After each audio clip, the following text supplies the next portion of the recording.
Welcome. I have to say that if I was to describe my guest in an interview or an interview with a vampire in recent videos, I would describe that being how I called it, I mentioned it being a presence, and that's exactly what it was. Vaguely a human form, but not quite. More an energetic light projection. What also becomes very apparent from my experience is how things can manifest. For example, you may get on your homepage on YouTube a video that's recommended to you. Of course, you have to use discernment as whether there is things in it, but keep in mind that for there to be a lie, there is always a foundation of truth to be found in everything right across the board. It's whether we have the perception to see these things. It's often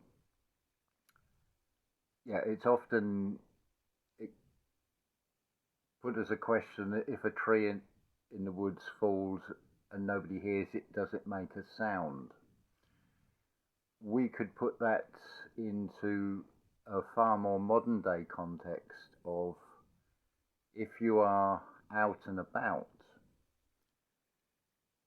there's a car with, say, 777 or 888 in its number plate. Is it there unless we notice it? And who notices it? Because this is the key with if a tree falls in the woods, does it make a sound? Effectively, no, if nobody hears it, because it's not being witnessed, it's not being recorded.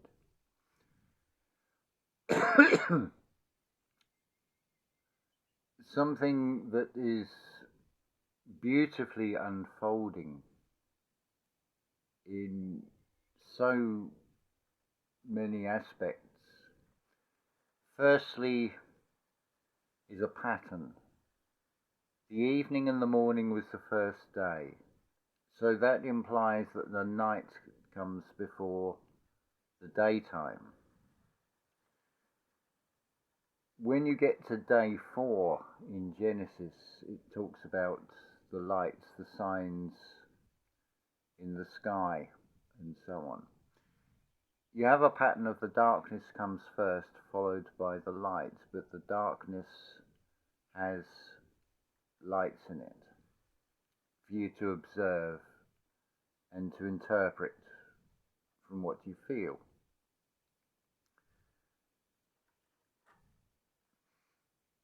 So, what about during the day? Seeing the light. How would you see the light in the day? It follows the pattern of the darkness coming before the light, and it also leads on to the main focus or topic of this video, which is the positive side of fear. I'll give you some illustrations of that as we go on. So the darkness comes first, in which there are signs. Then you have the daylight. You could interpret that as the rain cloud comes first, and if we remain neutral to it, it will pass.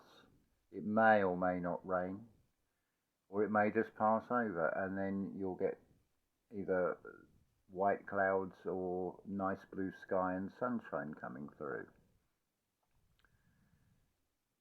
But what about signs during the day? Because our physical eyes cannot see the lights in the sky, the stars during daylight. There is a stronger light for the day which masks those lights. So What are the signs? Now you'll have to sort of turn this introspectively to how it affects your own life. But I'm going to give you an unfolding testimony. Somebody I've been doing these befriending sessions with, trying to encourage them to find the light inside themselves, as it were. Now, you only have to look at the material world to get the same pattern with this. You'll get news events which seem to be disconnected, and with a bit of digging, you start to see that they're not disconnected at all. They're actually part of something that's coming from the same source, shall we say. So when we flip the polarity of this and internalize this, consider what is happening in your world. Now, in this particular case, it's shown in one way as a movement of people in their lives. They've moved, doing whatever in their life. So from the perspective of the person that is left there, that other person or other people are no longer in their lives. The dynamics change. You may get other people come in that are of a more negative frequency, and you don't feel so comfortable around them. Not a particularly pleasant feeling if that is allowed to grow. And this is reflected in gardening. If you have planted, say, lettuce, and now you've got what you would class as weeds, things that are going to smother the lettuce and stop them growing, for example, you would remove them before they get any bigger. So what the universe, as it were, is doing, it's reflecting something. It is giving you something you feel more negative about the situation. So that's trying to spark inside you well, I think it's time to move. I'm stagnating here. I need to go into something new, which involves the stepping into the unknown. So it's that rain cloud. Now, I see the rain cloud. What do I make of it? Am I going to focus my attention? Oh no, it's going to rain. I might have washing out on the line or something like that. And you start creating a picture that isn't actually so, from a fear.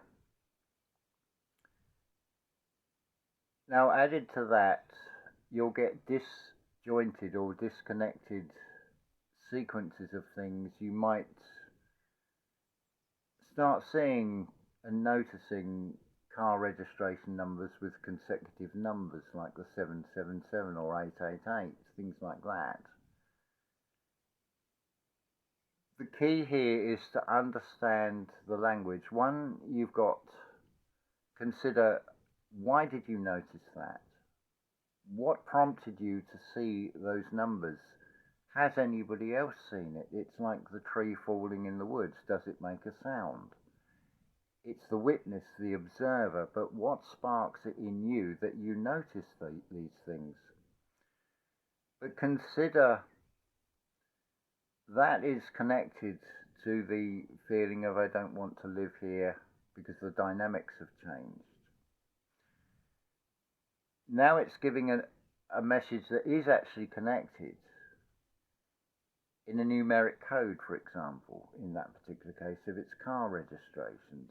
It may be other things you'll start noticing, but consider the language that is being spoken, that is being reflected, because you are projecting this all out and it is for you to see.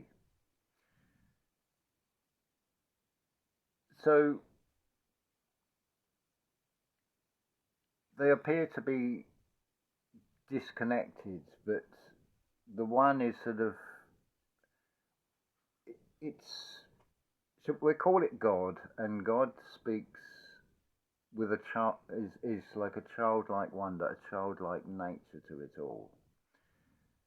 So to put it in a human material or physical context, imagine a child with a parent, and that parent is engaged in conversation with another adult. That child is now stagnating, getting rather bored, and feels left out. So it will start trying to get attention of the parent. So it will keep going, mum, mum, mum, mum, trying to get the attention of the parent.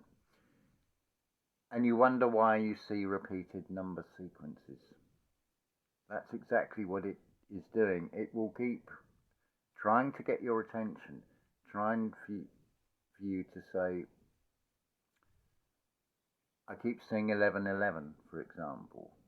That's quite a popular one, or 111. You may see the 11, that might crop up, so you've got the 432. Well, think of that in terms of frequencies and hertz, how that is a perfect alignment. That's all that's being expressed in it. But it's trying to guide you in a certain way. So, for example, if your living environment, effectively the world that you find yourself in, is not conducive, consider that the universe may be actually giving you prompts to say, it's time for you to move, you're stagnating here, you need to grow. Now what will kick in will be all the lower conscious objections to it. Well, where am I going to go? What am I going to do? Where's the money coming from? I can testify to that one. A year on, I face the same problems week in, week out, but I do not give attention to it. It gets to the point where I'm near to the point of I'm going to have to ask for donations for your generosity, but I'd rather not do that. I'd rather the reciprocal of do you feel dapper? So that's depression, anxiety, panic attacks, paranoia, energetically resolved. Helping you to unlock those doorways inside yourself. Notice in Genesis, it's on the 4th day, the signs are given. The 4 is the door. It's now, if it's night time and there is no lights in the sky at night, it's not going to give you anything. It will be total darkness. But they are giving lights, and their positioning is just basically coded messages that requires internalizing to find the answer. It is all mirror and reflection, but going back to, if you're finding what I've described as synchronicities, or this particular video landed in your lap, consider it's not all dark side. What you would perceive as the good side can pass through anything material, and it will. I've described it previously. It's like a CAT scan. It will just sweep through everything. Now, if we go back to Genesis, it keeps repeating the phrase, and saw that it was good. Well, to see that it was good would imply, if there's a reset, that there will be almost like a scan or a survey, the weighing of the heart against the feather. It will be, yeah, I'll leave that one alone, I'll leave that one alone. It will see that it is good. It's those that have found that light within inside themselves. And if you consider that if you step into the unknown, in the practical sense of the material reality, of a fear will come up about, how am I going to survive? How am I going to ensure I have a roof over my head, that I have food, a bit of cash, and such like. It's a very real fear, but if you consider it in the implications of scenes of an apocalypse with fireballs and earthquakes and tsunamis, consider that everything follows a pattern of repetition, whether it be it an education system or something far more natural like having that choice or that coming to that decision in your mind that you want to be able to walk, and you will keep practicing and practicing until it becomes second nature, so you don't even give it a conscious thought about putting one foot in front of the other, and before you know it, you are walking. You master something that you desired to do through the repetition. So this is why you'll get these number sequences thrown at you continuously, and that's why you'll notice them. You're meant to notice them because it is something inside you that is alerting you. It is instinctive, it's intuitive, it's the source of everything, it's inside you. It can be difficult to find, and there has to be a balance, and you have to find that balance. So there will always be the fears come up for you to overcome, because if you can't overcome these fears, if we go down that scenario of an apocalypse, how are you going to cope with that? How good how good can you become at denying the external presentation as you perceive it at that moment of that doesn't look good, that doesn't look good, that's worrying me, and all these sort of things. How good can you become at overwriting that and holding true that you're protected, you're meant to survive this, you are going to get through this, you've lost the holding on to the material and just facing this unknown. There's a very good passage, I've got it open down here to remind myself. It's the Gospel of Luke 18:12. It's one that, 18:25. It's a passage that confuses a lot of people, and it's ridiculous if you do take it as a literal interpretation. For it is easier for a camel to go through a needle's eye than a rich man to enter into the kingdom of God. That sounds absolutely stupid. How are you going to get a camel through the eye of a needle? The thing to consider, these things are written in a historical period, so it will be relatable to the time. So it would be somewhere that's camels are plentiful, easily recognizable. You could put it in a modern day context of how you're going to get a motor car through the eye of a needle, but these are all metaphors. Consider the needle. It's not the object that we take from the word. It's the action. It's all in the action. It's taking the active steps. It's activating the chakras. It's an activation going on inside. So think of the needle. It's passing through the eye of a needle. There's the key part of that. How many eyes does a needle have? Do they not just have one eye that you would pass a thread through? It references the mind's eye. Let thine eye be singular and filled with light. Don't ask me what the biblical passage is, because I can't remember without looking it up. But why it references you about not being able to get a rich man into the kingdom of heaven, because a rich man is in the sense of the material. A perfect example is the story, and it doesn't matter whether it's true or not, but take the story of Tutankhamun. Did he take his wealth with him, or was it just all piled up in a chamber somewhere?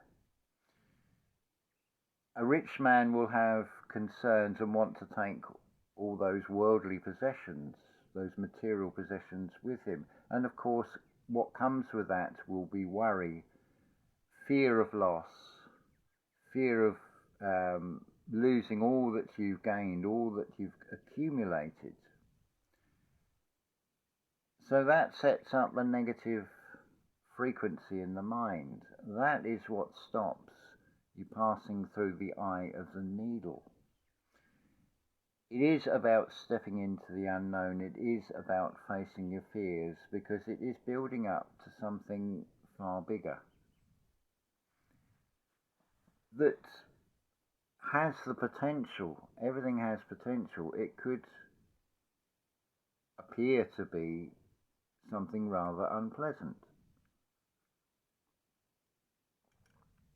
Let's face it, many stories and all our fears are of that negative polarity, and they start creating and painting pictures in the mind, which is like the weed. If it's not dealt with, before you know it, you've got something that's now swamping what you've wanted to grow, and it's a disaster. Apart from for nature, you could say. But in terms of, if you've stepped into the role of the intermediary between nature and the seed, then it's about the action and taking responsibility and accountability for how well those seeds will develop and whether they will produce the desired crop that you had envisaged growing there. These things, of course, can be applied right across from what we create inside ourselves to what we create in nature and what we create in life. But the key is to see what the universe is presenting back. What you may perceive as something negative is actually pushing you along, guiding you. It's just whether we recognize those numbers and interpret what they are on that car number plate, whether we can see the situation, whether we are able to stand back from ourselves and not totally listen to that negative polarity fear side. But what if you can transmute that fear into a force of good? So consider you've amassed a bit of money, you're selling up, you've made the decision, you're going on basically what is a world tour with no completely definite plan to it that you've consciously created, but facing the things as you come, because it will be facing new challenges all the time. And some of them are ongoing challenges that keep coming back, but we have to work at these things and practice, it becomes second nature. And you overcome these things. So consider weigh up the fear of what am I going to do, as opposed to look at the potential discoveries I can make. Look at all the things that I wish to do and wish to see that I have now the opportunity to do it. Which would you say was the stronger force out of those two? Which of those feelings is the more uplifting?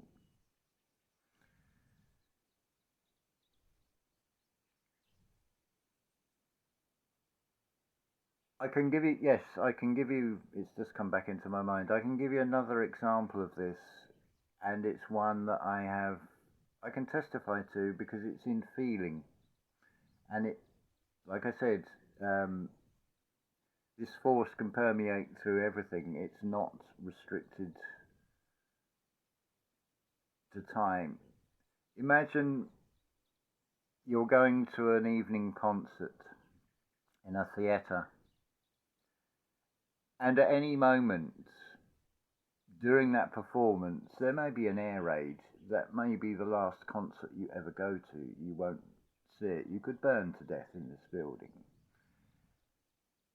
So there's an element of fear, but there's also an element of defiance of, I'm still going to enjoy life. I'm going to that concert, no matter what the outcome of the concert.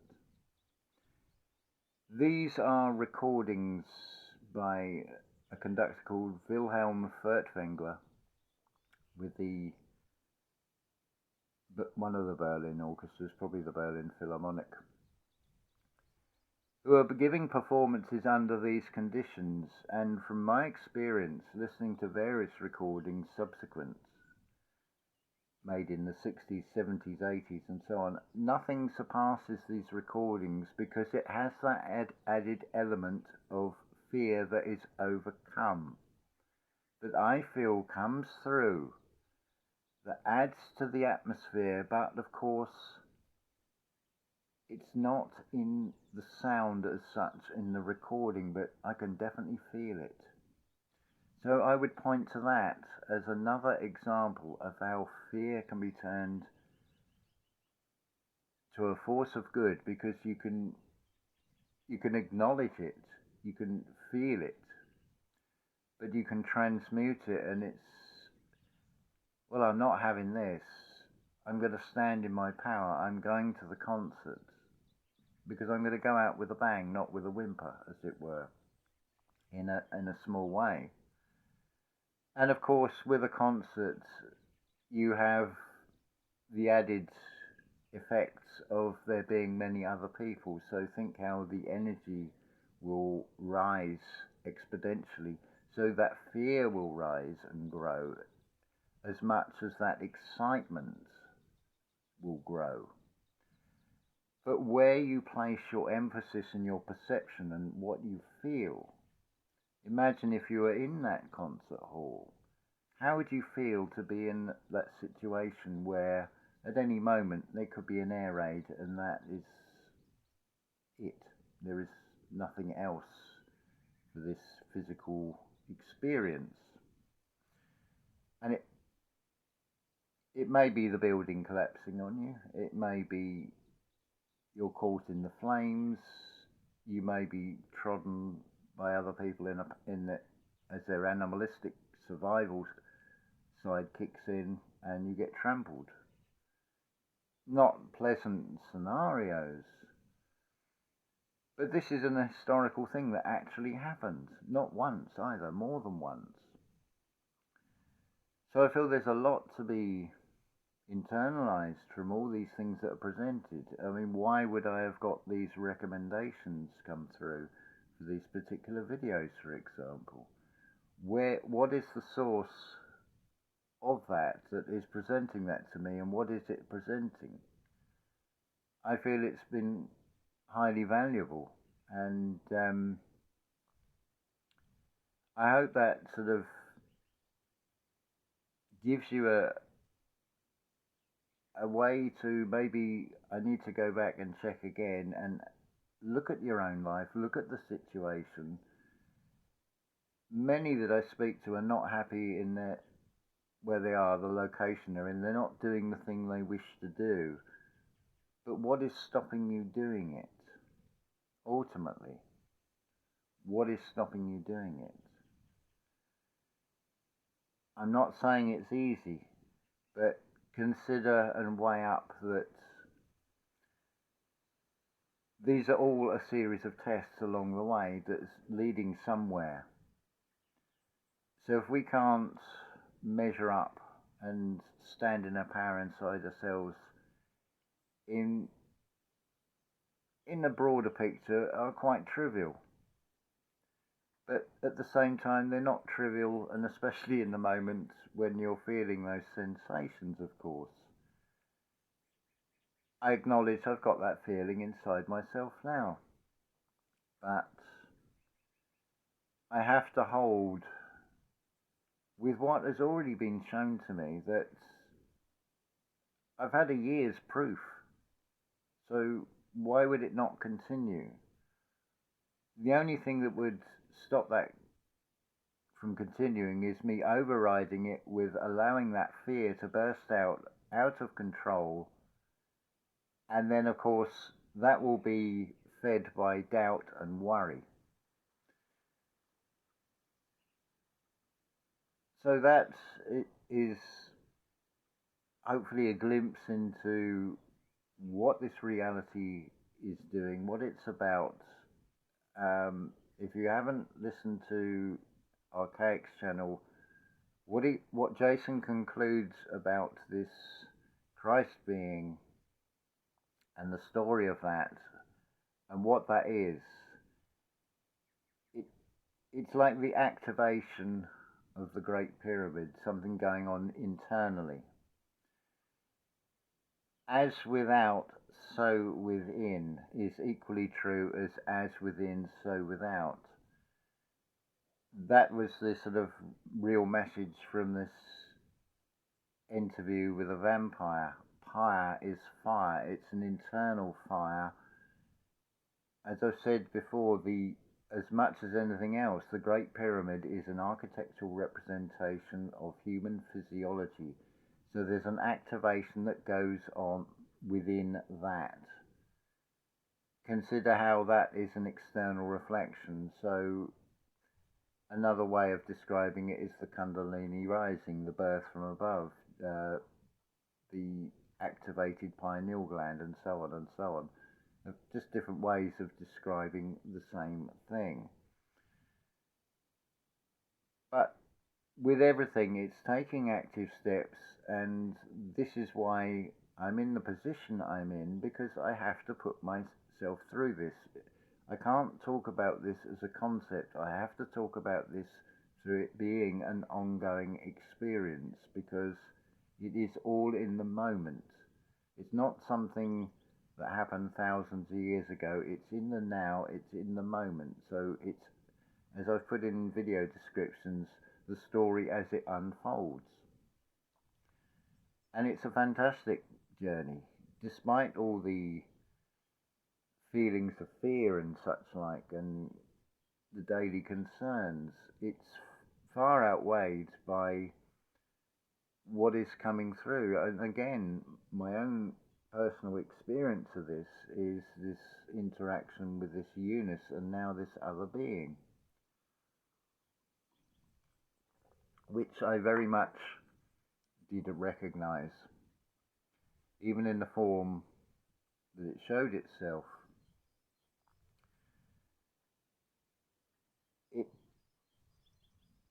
I have to sort of reflect on, had I not made a decision in my personal life to come here, would the conditions and things been right for any of that to happen? Consider when you reach a crossroads in your life. Do you often think back and I wonder what would happened if I'd have gone down that route? Because that can keep coming back like ghosts to haunt you. But you've taken the path you have, and it's about taking active steps. It's taking responsibility and accountability for one's own actions and seeing what is being reflected back to us and whether we can interpret what is being reflected back as well. It comes back to this Albert Pike saying about, it's not the symbol that changes, it's reflected in our spiritual growth as to what we can see in the symbol. And the deeper you go, the more you will gain. But it's not an external deeper, although the external can reveal a certain amount, but it then requires internalization and digging deep within oneself. So you face your fears and you embrace your fears, you overcome those fears, so they just become an initial alert system that actually helps drive you forward. It's finding that internal fire, the V-am-pire. It's inward, it's downward, it's inside yourself. It's getting to the source, which is the root from which everything then rises up inside, the activation.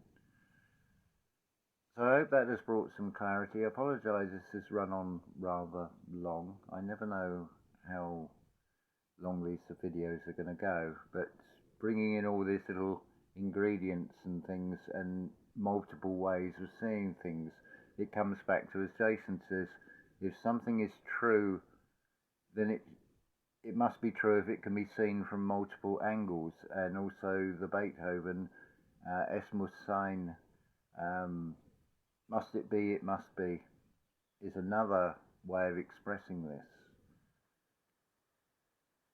The more angles of light, the more ways you can see things, the more you build up that all-round perception. You are both the dot and the circle. You're also preempting things, and it's like a ripple effect that goes out of your aura, your field, your energy is pushing out. So the negative presentations are met before they can get too close to you. That's to do with expansion from finding that within inside yourself. That also comes from a testimony and a story that I am listening to and witnessing unfold. It's fantastic to see in all its permutations. I hope that you can find it for yourself. So I'm going to say love to you all, and I hope this video has helped you in some way.